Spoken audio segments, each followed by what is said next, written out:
ప్రేమిస్తూ ఉన్నాము దేవుణ్ణి. అయితే మనము ఏమిస్తూ ఉన్నాం?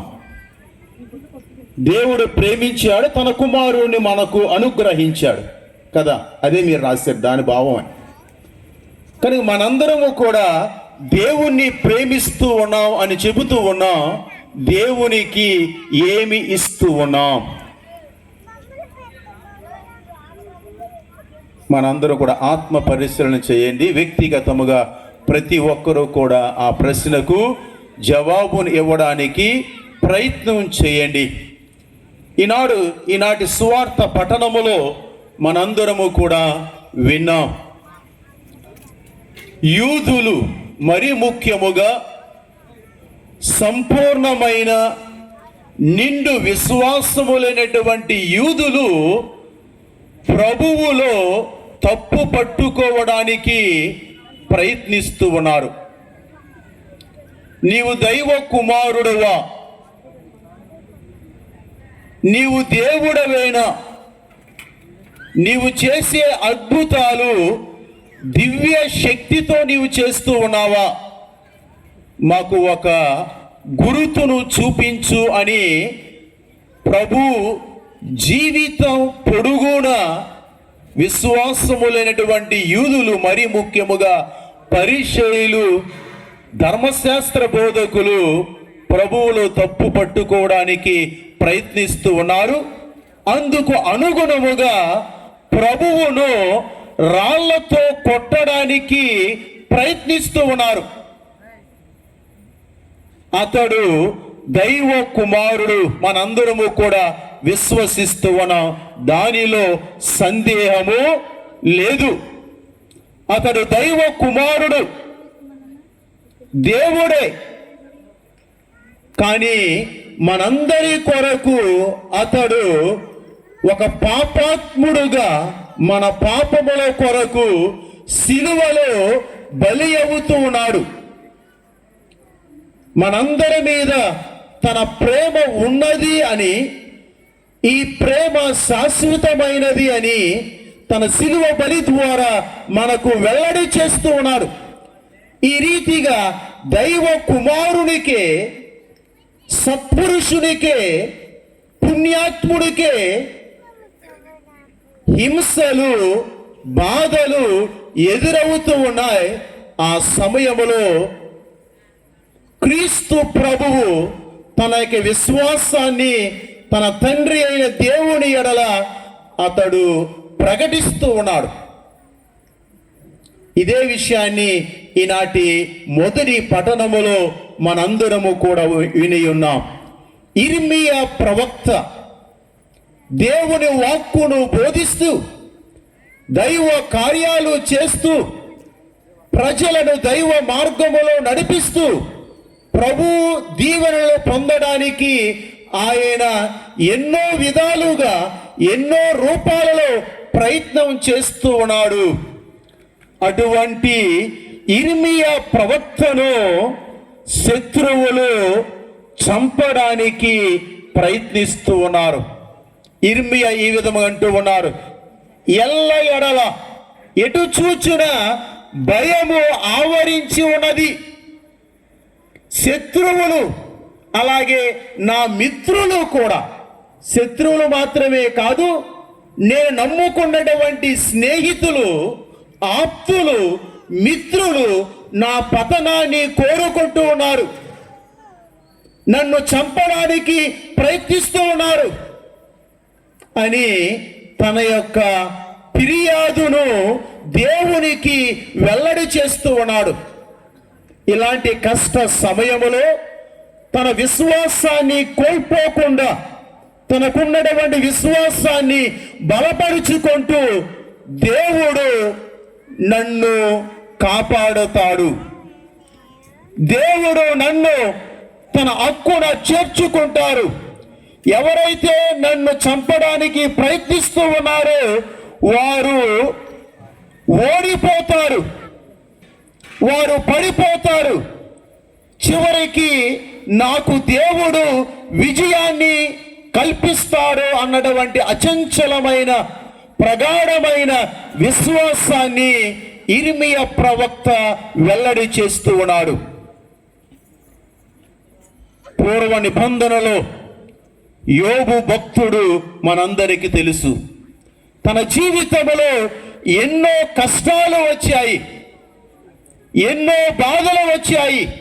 చివరికి కట్టుకున్నటువంటి భార్య కూడా యోబును విడిచి వెళ్ళిపోతూ ఉన్నటువంటి సమయంలో భార్య ఈ విధముగా మాట్లాడుతూ ఉన్నది, ఇంకా దేవుడు దేవుడు దేవుడు దేవుడు దేవుడు అంటున్నా, ఏం చేస్తున్నాడయ్యా నీ దేవుడు అని చెప్పి, నేను ఇక ఉండలేను అని చెప్పి కట్టుకున్నటువంటి భార్య యోబును విడిచి వెళ్ళిపోతూ ఉన్నటువంటి సమయములో యోబు భక్తుడు తన యొక్క విశ్వాసాన్ని, తన యొక్క నమ్మకాన్ని దేవుని ఎడల ప్రకటిస్తూ ఉన్నాడు. తన విశ్వాసాన్ని కోల్పోలేదు. ప్రభువు నాకు న్యాయం చేస్తాడు, దేవుడు నీతి కలిగిన వాడు కనుక న్యాయముతో నాకు జవాబుని ఇస్తాడు, న్యాయము తప్పని నీతి కలిగినటువంటి దేవుడు అని దేవుని మీద తన యొక్క విశ్వాసాన్ని, తన యొక్క నమ్మకాన్ని వెల్లడి చేస్తూ ఉన్నారు. వారు శత్రువులు కావచ్చు, కుటుంబ సభ్యులు కావచ్చు, తన నమ్ముకున్నటువంటి మిత్రులు కావచ్చు, ఎవరైతే నా పతనాన్ని కోరుకుంటూ ఉన్నారు, నన్ను బాధించాలని కోరుకుంటూ ఉన్నారు, నన్ను హింసించాలని కోరుకుంటూ ఉన్నారు, అటువంటి వారందరినీ కూడా నేను కాదు చూసేది, నీతి కలిగినటువంటి న్యాయాధిపతుడే వారి స్థితిని చూస్తాడు, నాకు న్యాయం చేస్తాడు అని. ప్రభు న్యాయము అన్నిటినీ మించినది అని యోబు భక్తుడు వెల్లడి చేస్తూ ఉన్నాడు. తన యొక్క కష్టాలలో, తన యొక్క హింసలలో కూడా దేవుణ్ణి విడిచిపెట్టలేదు.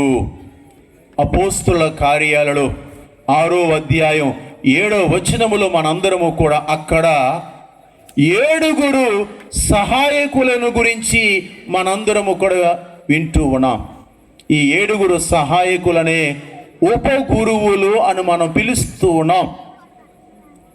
ప్రజల సంఖ్య, విశ్వాసుల సంఖ్య అధికమైనప్పుడు అపోస్తలులు వారితో చెప్పినటువంటి మాట ఏమిటి అంటే, ఇదిగో మీ ప్రజల నుండి జ్ఞానముతో నిండినటువంటి వారిని, మీ ప్రజల నుండి మంచి పేరు కలిగినటువంటి వారిని, మీ ప్రజల నుండి విశ్వాసము కలిగినటువంటి వారిని మీరు 7 ఎన్నుకొనండి, వారికి స్వార్థను బోధించేటువంటి బాధ్యతను మేము వారికి అందచేస్తాము అని చెప్పారు అపోస్తలులు. వారు చెప్పినట్లుగానే 7 ఎన్నుకున్నారు. వారిలో మొట్టమొదటి వారు ఎవరు? స్టెఫాను. మొదటి వేద సాక్షి ఎవరు? మొట్టమొదటి వేద సాక్షి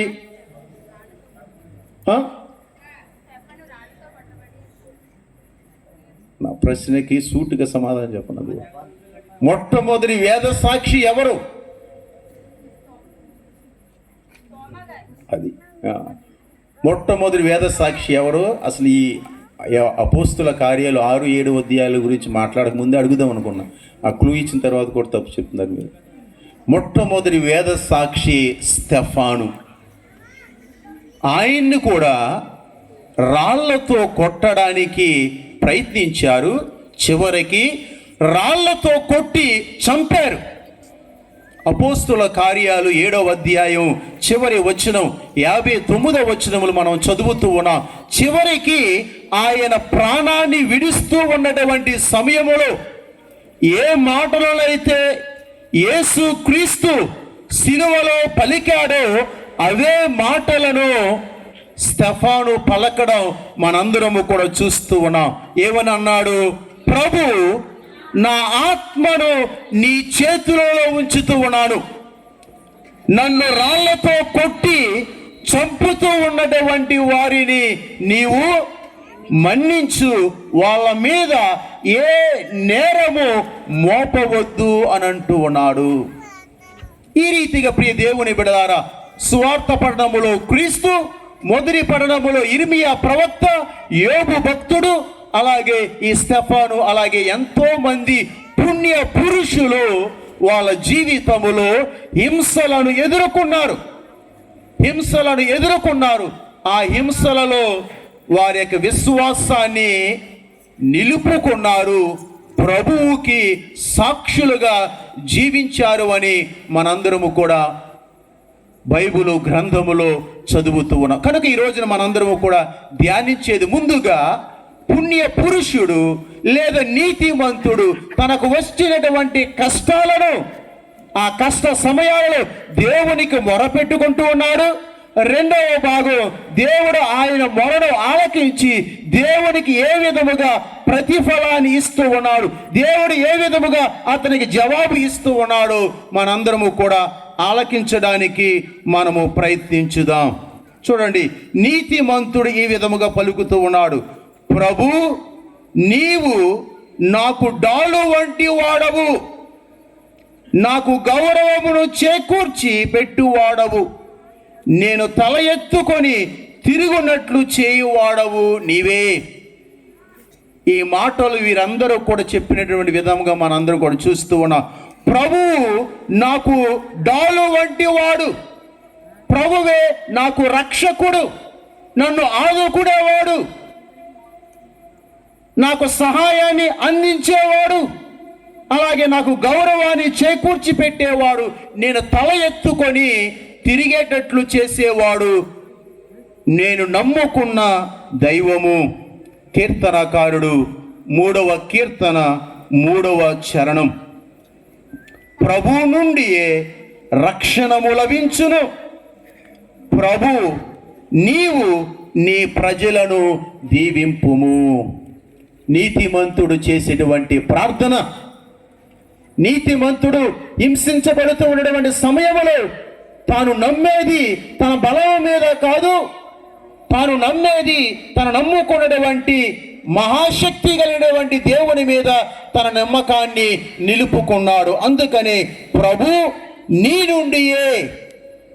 నుండియే రక్షణము లభించును, ప్రభు నీవు నీ ప్రజలను దీవింపుము. వీరందరూ కూడా ప్రభువు నుండి నాకు రక్షణ కలుగుతుంది, ప్రభువు నన్ను దీవిస్తాడు, ప్రభువు నన్ను ఆశీర్వదిస్తాడు అని ఈ నీతిమంతులకు అందరూ కూడా వారి భక్తి విశ్వాసాలు దేవుని యందు వెల్లడి చేశారు. కీర్తనకారుడు 3వ కీర్తన 8వ చరణములో మనము చదువుతూ ఉన్నాం. ప్రభు నీవు సకల జాతులకు తీర్పు తీర్తువు, నా నీతిని నా యథార్థతకు తగినట్లుగా నాకు తీర్పు చెప్పుము. హృదయములను పరిశీలించు, నీతిగల దేవా, దుష్టుల దౌర్జన్యము తుదముట్టింపుము, నీతిమంతులను బహుకరింపుము.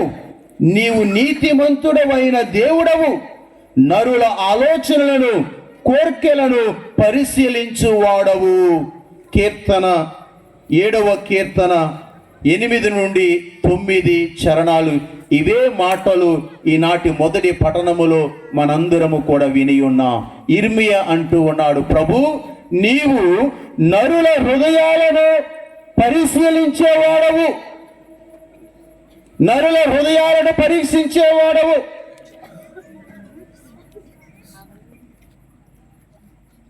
నీవు నరులను న్యాయబుద్ధితో పరిశీలింతువు, వారి హృదయమును మనస్సును పరీక్షింతువు. నేను నా వ్యాజ్యమును నీకు అప్పగించితిని, కావున నీవు నా విరోధులకు ప్రతీకారము చేయగా నేను చూతును అని అంటూ ఉన్నారు. నీతిమంతుని యొక్క విశ్వాసము, నీతిమంతుని యొక్క భక్తి మనందరికీ ఈ విధముగా కనిపిస్తూ ఉన్నది. ఈ శ్రమల కాలములో ప్రభు ఉత్థానాన్ని కొనియాడడానికి సిద్ధపడుతూ ఉన్నటువంటి ఈ తక్కువ సమయములో మనందరము కూడా ఈ యొక్క సత్యాన్ని విశ్వసించాలి. మన దైనందిన జీవితంలో, మన విశ్వాస జీవితంలో మనకొచ్చేటువంటి సకల ఆటంకముల నుండి దేవుడే మనకు ఊరటను, మన సమస్యలకు దేవుడే పరిష్కారాన్ని దయచేస్తాడు అని మనందరము దేవుని యందు విశ్వాసాన్ని వెల్లడి చేయాలి. ధర్మాత్ములు మన ఈ నేల మీద వసింతురు. ఎవరు వసిస్తారు? ఈ నేల మీద ఎవరు వసించేది? ఈ నేల మీద ధర్మాత్ములు వసిస్తారు.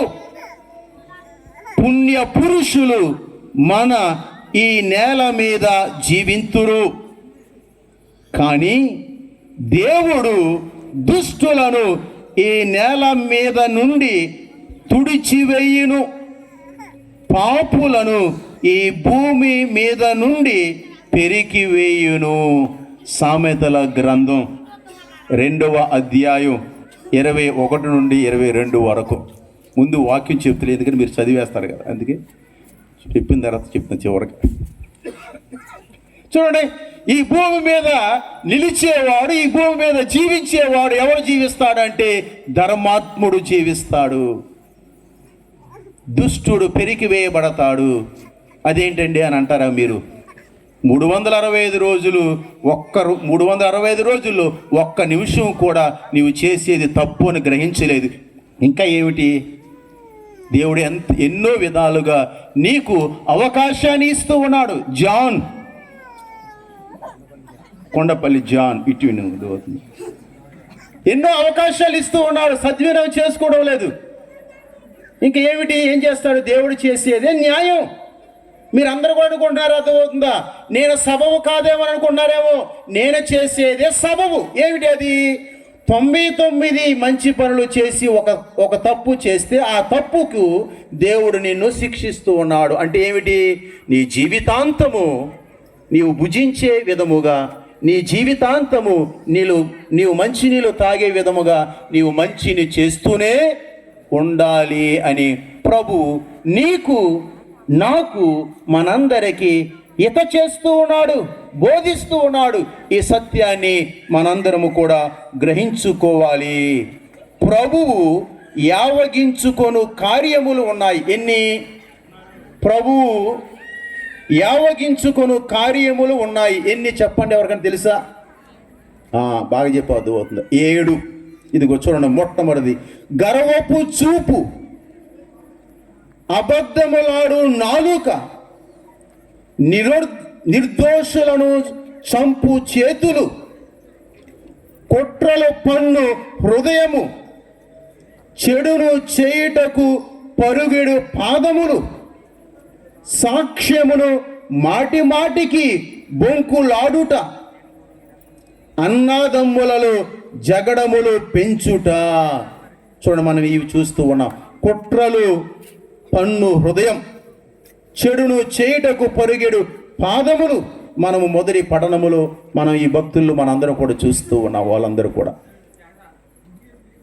సామెతల గ్రంథం 6వ అధ్యాయం 17వ వచనం నుంచి 11వ వచనం వరకు ప్రభు ఏవగించుకొను కార్యములు ఈ 7 గురించి మనం అక్కడ చదువుతూ ఉన్న ప్రియ దేవుని బిడలారా. కనుక మన దైనందిన జీవితంలో మనందరం కూడా ఆత్మ పరిశీలన చేద్దాం. మంచి చేసేవాడికి చెడు ఎప్పుడూ కూడా ఎదురవుతూ ఉంటుంది. అయినప్పటికీ నీవు చేసే మంచిని నీవు మానివేయవద్దు. నీవు చేసే మంచిని నీవు మానివేయవద్దు.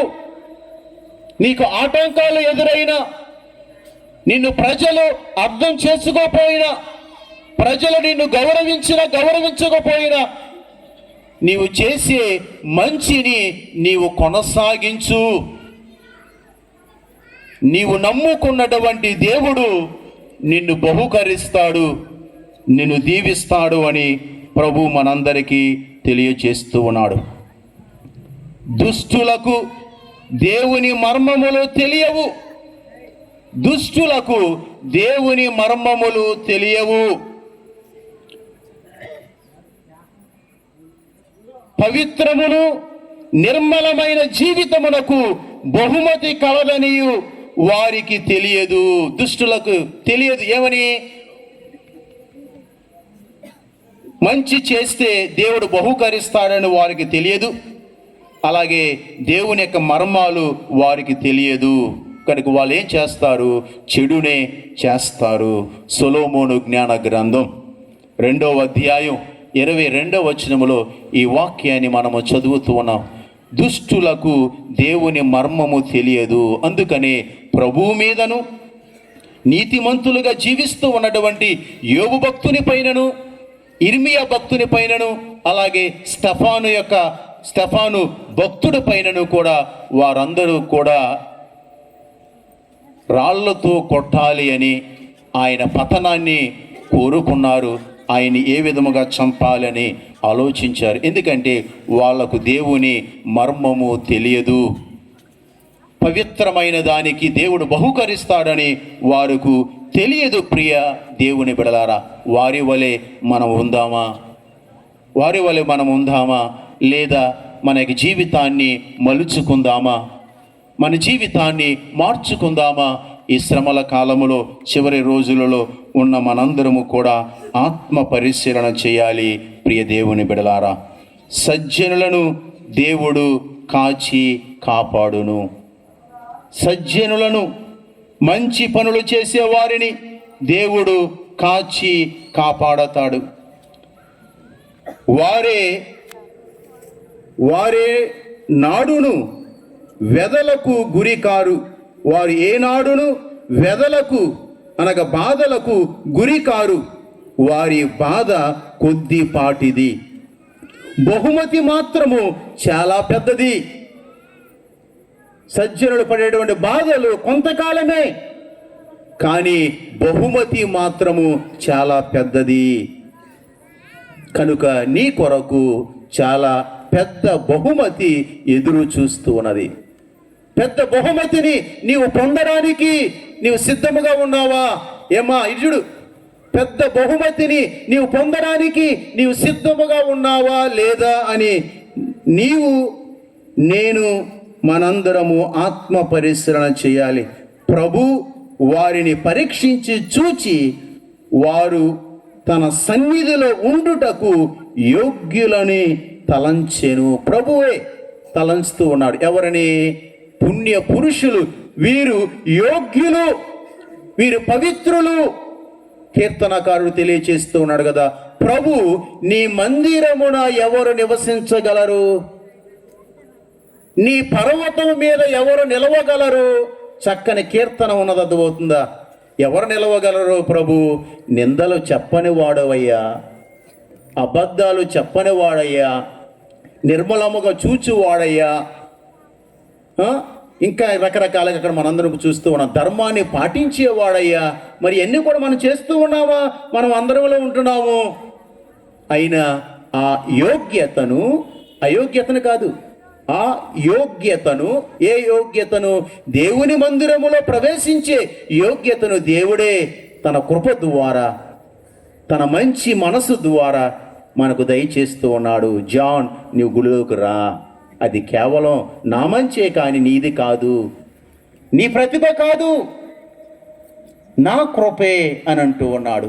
కనుక ప్రియ దేవుని బిడలారా, మనందరి కొరకు పెద్ద బహుమతి ఎదురు చూస్తూ ఉన్నది. ఆ బహుమతిని నీతి కలిగినటువంటి న్యాయాధిపతి, పౌలు భక్తుడు అంటున్నాడు, నీతి కలిగినటువంటి న్యాయాధిపతి నాకు ఇవ్వడానికి సిద్ధంగా ఉన్నాడు.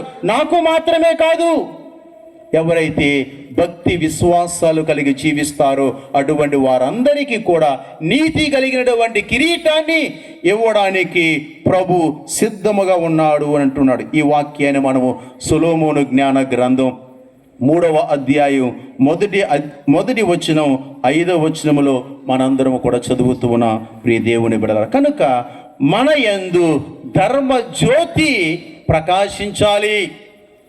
మన యందు ధర్మ జ్యోతి ప్రకాశించాలి. నీవు నేను మనందరము కూడా ఈ లైట్తో కాదు, ఈ విద్యుత్తుతో కాదు ప్రకాశించేది, ధర్మముతో నీవు నేను ప్రకాశించాలి, అలాగే నీతితో నీవు నేను ప్రకాశించాలి. కనుక మనందరి పైన ధర్మజ్యోతి ప్రకాశించాలి. నీతి కలిగినటువంటి నీతి సూర్యుని యొక్క కిరణాలు మనందరి మీద ప్రకాశింపబడాలి. మనందరము కూడా దేవుని దివ్య తేజస్సుతో, దేవుని దివ్య కాంతితో మనమందరము కూడా వెలుగొందాలి. అదే మనందరము కూడా ఈ నెల 19వ తారీఖు అర్ధరాత్రి దివ్య పూజలో మనందరము కూడా చేసేది. ఇదిగో క్రీస్తు జ్యోతి, ఇదిగో క్రీస్తు జ్యోతి. దేవుని జ్యోతితో మనందరము కూడా వెలుగొందడానికి, మనందరము కూడా ప్రకాశించడానికి మనందరము కూడా ప్రయత్నం చేయాలి. సొలొమోను జ్ఞాన గ్రంథం 5వ అధ్యాయం 6వ వచనములు మనందరము కూడా చదువుతూ ఉన్నాం. ప్రియ దేవుని బిడలారా, ప్రభువే నాకు దీపము, నాకు రక్షణము, ఇక నేనెవరికి భయపడవలెను ఇర్మియా అంటూ ఉన్నాడు. ప్రభువే నాకు దీపము, ప్రభువే నాకు రక్షణము, ఇక నేనెవరికి భయపడవలను. యోబు కూడా, అలాగే స్టెఫాను కూడా, క్రీస్తు ప్రభువు కూడా తన యొక్క విశ్వాసాన్ని తన తండ్రి యందు వెల్లడి చేశాడు. నా తండ్రి నాకు నా చెయ్యి విడివాడు, నాకు అండగా ఉంటాడు, నాకు తోడుగా ఉంటాడు. ప్రభువే నా జీవన కోట, ఇక నేనెవరికి భీతిల్లవలెను ప్రశ్న వేస్తూ ఉన్నాను. నేను ఎవరికి భయపడిన అవసరం లేదు. దుష్టులు, విరోధులు నా మీదకెత్తి వచ్చి నన్ను కబలింప చూచినచో వారే కుప్పకూలిపోవుదురు. కీర్తన 27వ కీర్తన 1-2 చరణాలు. ఈ విధముగా ప్రియ దేవుని బిడలారా, నీతిమంతుడు తన కష్టాలలో, తన బాధలలో దేవుణ్ణి అంటిపెట్టుకుంటూ ఉన్నాడు. దేవుడు అతనికి సమాధానాన్ని ఇస్తూ ఉన్నాడు. నేనే నీకు రక్షణము, నేనే నీకు దీపం. నీ చుట్టూ అంధకారము ఉన్నట్లయితే ఆ అంధకారాన్ని తొలగించి నీకు మార్గాన్ని సిద్ధం చేసేవాడును నేనే. కనుక భయపడమాకు. చూడండి, ఈ విధముగా పలుకుతూ ఉన్నాడు. దుష్టుని హృదయమున పాపమంతనము చేయును, దుష్టుని హృదయమున పాపము మంతనము చేయును. అతడికి దైవ భీతి ఉండదు, అతడు తనను తాను ఘనముగా ఎంచుకొను. దుష్టుడు తన గురించి తాను గొప్పలు చెప్పుకుంటాడు. దేవుడు తన పాపమును గుర్తు పడనీయడు, తన దోషమును ఖండింపడనియు తలంచును. దుష్టుడు అనుకుంటాడు, దేవునికి నేను చేసే తప్పు దోషములు తెలియదు అని అనుకుంటాడు. అతడి పలుకులు దుష్టత్వముతోను అబద్ధములతోనూ నిండి ఉండును. దుష్టుని పలుకులు దుష్టత్వముతోను అబద్ధములతోను నిండియుండును. అతడు జ్ఞానమును విడనాడెను కనుక ఇక మంచిని చెయ్యజాలడు. జ్ఞానమును విడిచిపెట్టాడు. జ్ఞానం అనగా దేవుడే కనుక దేవుని విడిచిపెట్టాడు. ఇక అతనిలో మంచి అనేది లేదు. ఇక అతను మంచి ఎలా చేస్తాడు? మంచిని చెయ్యడు, ఇక మంచిని చెయ్యజాలడు. అతడు పడక మీద పరుండి చెడు పన్నాగమును పన్నును, దుష్ట మార్గమున నడుచును, అధర్మమును అంగీకరించును.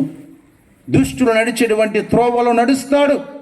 ధర్మానికి బదులుగా అధర్మాన్ని పాటించడానికి, న్యాయానికి బదులుగా అవినీతిని తన జీవితంలో పాటించడానికి ప్రయత్నం చేస్తాడు. కానీ నీతిమంతుడు ఈ విధముగా మాట్లాడుతూ ఉన్నాడు.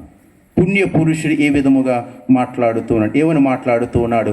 ప్రభు నీ కృప ఆకాశమును అంటును, సముద్రమంతా పాట ఉంది కదా. ప్రభు నీ కృప ఆకాశమును అంటును, నీ నమ్మదగిన తనము మబ్బులను తాకును. నీ నీతి మహాపర్వతముల వలె స్థిరమైనది. నీ ఆజ్ఞలు అగాధ సముద్రముల వలె లోతైనవి. నీ కృప ఎంతో అమూల్యమైనది. నరులకు నీ రెక్కల మాటున ఆశ్రయము దొరకును. వారు నీ ఆలయమున సమృద్ధిగా లభించు భోజనమును ఆరగింతురు. నీ మంచితనము అను నది నుండి పానీయమును సేవింతురు. నీవు జీవపు చలము. నీ వెలుగు వలననే మేము వెలుగును కాంతుము. నీ నెరిగిన భక్తులకు నీ కృపను దయచేయు చూడుము. సజ్జనులకు నీ నీతిని ప్రసాదించుచుండుము. గర్వాత్ములు నన్ను అనగద్రొక్కకుందురుగాక, దుష్టులు నన్ను పారద్రోలకుందురుగాక. దుష్టులు తాము పడిన చోటనే పడియుందురు, మరలా పైకి లేవరు. కీర్తన 36. ఈ విధముగా ప్రియ దేవుని బిడలారా, ఈనాటి పఠనాలు మనందరికీ ఈ సత్యాన్ని తెలియజేస్తున్నది. మన దైనందిన జీవితములో, మన విశ్వాస జీవితములో ఎన్ని ఇబ్బందులు, అవమానాలు మనకు వచ్చినప్పటికీ మనం నమ్ముకున్నటువంటి దేవుణ్ణి విడిచిపెట్టక ఆయన్ని అంటిపెట్టుకొని జీవించడానికి ప్రయత్నించుదాం. ఆయనే నీకు సమాధానాన్ని ఇస్తాడు. ఆయనే నీకు ఆశ్రయాన్ని కల్పిస్తాడు. ఆయనే నిన్ను తన హక్కున చేర్చుకుంటాడు. అతడే నీకు రక్షణను దయచేస్తాడు. కనుక ఈ దివ్య పూజలు ప్రత్యేక విధముగా ప్రార్థన చేస్తూ ప్రభు అయినటువంటి దేవుని యొక్క దీవెనలను, దేవుని యొక్క అనుగ్రహాలను మనందరికీ సమృద్ధిగా దయచేయమని ఈ దివ్య పూజలు ప్రార్థన చేద్దాం. చల్లని ప్రేమమయుడు మనలను దీవించునుగాక. ఆమేన్.